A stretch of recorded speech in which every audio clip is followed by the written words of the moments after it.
Olá, meus irmãos, Norberto Peixoto, mais uma vez falando do grupo de Umbanda Triângulo da Fraternidade, para o nosso canal no YouTube e para a fanpage Pérolas de Ramatiz. Estou aqui com mais um lançamento, Refletiu a Luz Divina, recebemos semana passada, lançamento pelo selo Legião. Um belíssimo livro, sempre com capricho, com esmero, que já é tradicional, a qualidade gráfica e o trabalho que Legião Publicações faz. Então isso aqui já é um padrão aí, que é um diferencial no mercado, né? E o que inspirou este livro? Que esse nome, Refletiu a Luz Divina, que começa com o hino da Umbanda, começa a Refletiu a Luz Divina, né? De algum tempo, os leitores vinham pedindo sistematicamente que tivesse um livro de entrada das obras de Norberto Peixoto. E a gente indicava Umbanda Pé no Chão, Iniciando da Umbanda, mas o pessoal queria de uma maneira geral, inclusive que servisse para todos os livros. Um livro de entrada.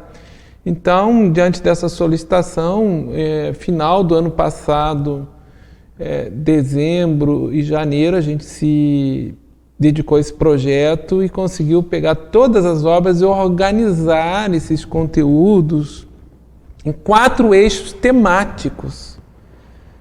O livro tem 4 eixos temáticos, vamos dizer assim, que são 4 capítulos principais. A Casa Umbandista, capítulo 1, Mediunismo no Terreiro, os atendimentos espirituais e os orixás na Umbanda. Então, a Casa Umbandista, primeiro eixo, fala sobre as sessões públicas de caridade, a cobertura espiritual. Cada título é um capítulo, tá? Então, a Casa Umbandista, aí vários capítulos, né? A sessão pública de caridade, a cobertura espiritual, os elementos, os assentamentos vibratórios, as defumações, a música, os cantos e os toques sagrados, quer dizer, a questão devocional, né, da musicalidade na Umbanda, as ervas e folhas, os banhos, os preceitos, as consagrações e o amaci.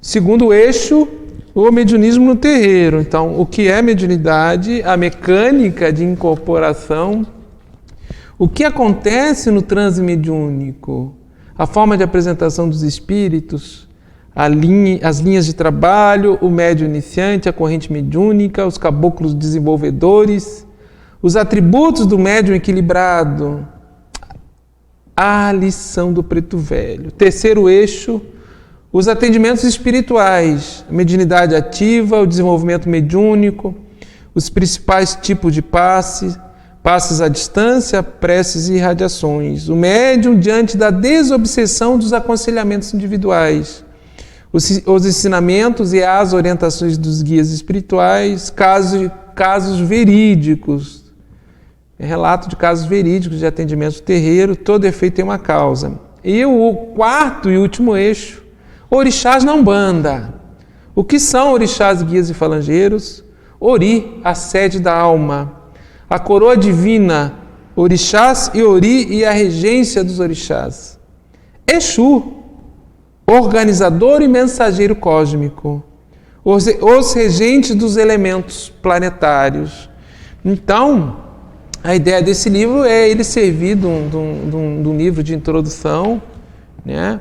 A Umbanda que está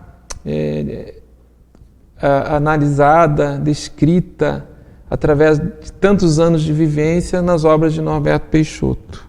Eu quero agradecer, vou mostrar mais uma vez a capa, esse aqui é o último vídeo do ano de 2020, um ano que para nós, embora tenha sido um ano atípico, ele foi um ano de muita realização espiritual, de introspecção, mas ao mesmo tempo de uma não ação externa, de uma pouca ação externa, ritual, cerimonial, mas de uma grande ação interna, né, de meditação, de reflexões, a possibilidade de fazer um retiro espiritual que a gente fez esse ano, Nós nos ausentamos 10 dias e fizemos um retiro espiritual, né?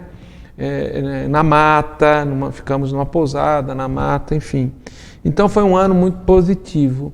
Retornamos, esperamos retornar aos nossos ritos públicos em 2021, em março, mas isso não é definitivo, porque a gente está vivendo um momento ainda de impermanência, de insegurança, e não sabemos como vai estar os protocolos vigentes até lá. Hoje, o protocolo vigente que nós temos é vermelho, então o rito público de Umbanda fica impedido, não é possível dentro do protocolo atual.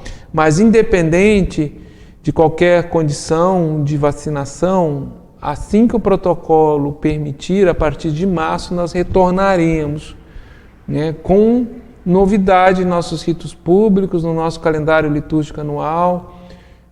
Haverão algumas transformações positivas, quero crer, neste movimento de uma maior consciência umbandista, junto a esse movimento que é de todas as religiões e filosofias, de união da consciência com Deus. Esse é o nosso caminho natural. E a Umbanda do Triângulo da Fraternidade não é mais a mesma e não será mais a mesma depois desse ano, que foi um fator divisor de águas.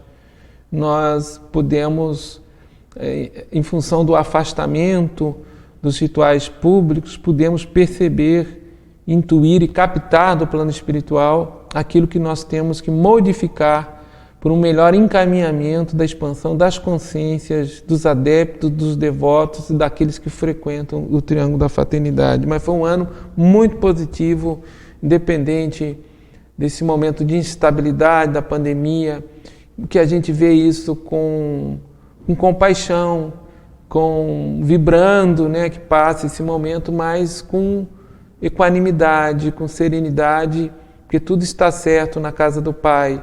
Todo e qualquer movimento cósmico que mexa com a lei de ação e reação, e essas pandemias e os movimentos coletivos todos são ajustes necessários para o nosso planeta, para a nossa humanidade. E a gente tem que ter cada vez mais consciência que ninguém morre.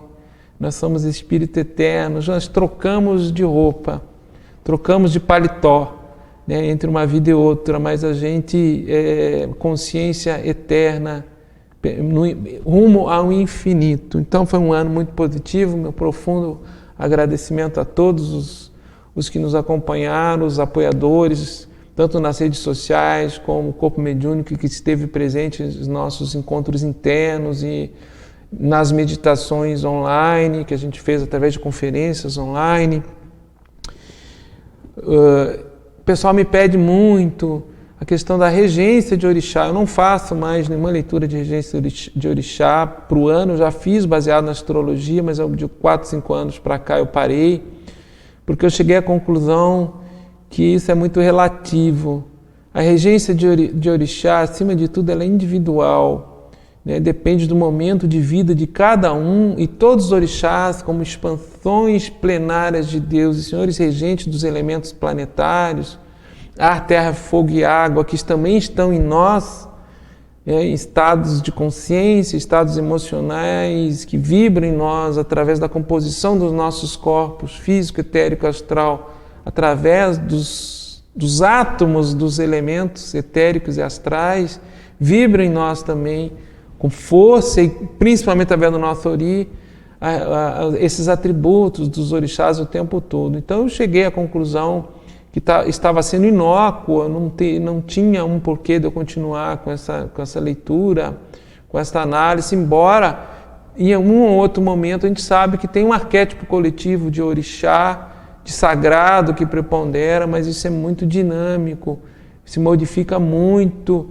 e todos agem ao mesmo tempo, mesmo aqueles que não são visíveis, não são perceptíveis em qualquer transformação, qualquer fenômeno a nível de natureza ou de vida humana.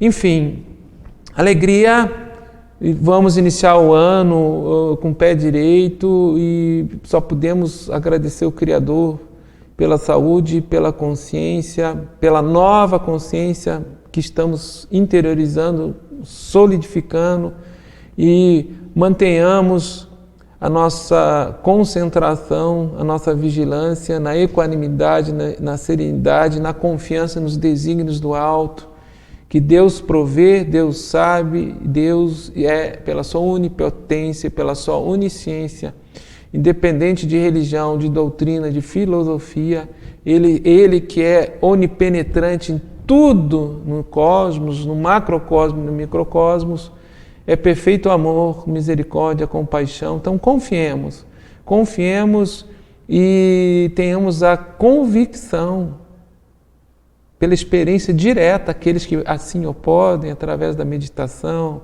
da mediunidade, de estados alterados e superiores de consciência, consigamos conquistar essa convicção interna da vida eterna e da vida imortal.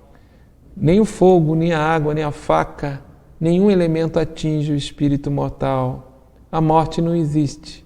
Temos que adquirir o estado de consciência que mata a morte, ou seja, confiemos e tenhamos fé sempre e entrega aos desígnios divinos. Nosso Saravá fraterno, até 2021, profundo agradecimento, Axé, Saravá, Namastê.